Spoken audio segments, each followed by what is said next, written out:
कहती मैं थोड़ी सी बड़ी हुई तो मेरी फुप्पो से एक दिन कुछ बात करने का मुझे तन्हाई में मौका मिला। तो मेरी फुप्पो ने पहली बार मुझे ये बताया कि ये तुम्हारी जो वालदा और वालिद हैं ये तुम्हारे सगे माँ बाप नहीं हैं, ये तुम्हारी खाला है, सगी खाला और खालू हैं, तुम्हारे वालदैन फलां फलां हैं।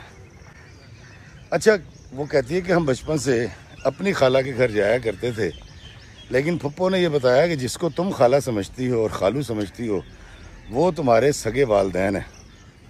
तो मैंने फुप्पो से ये पूछा कि मेरी वालदा ने मुझे मेरी खाला को पालने के लिए क्यों दे दिया। तो पता ये चला कि सफ़िया जब पैदा हुई तो इसके घर में 4 भाई और 4 बहनें पहले से थीं।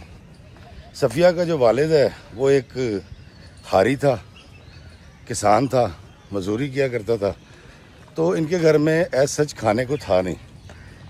तो इसकी खाला ने इसको इस नीयत से गोद ले लिया कि पहली बात तो ये कि बहन की मदद होगी और दूसरा ये है कि जब ये बड़ी होगी तो मैं इसको अपनी बहू बना लूँगी, मैं शरोज़ से इसकी शादी कर दूँगी। तो सफ़िया को इस नीयत से उसकी खाला ने बचपन में उसकी वालदा से मांग लिया था।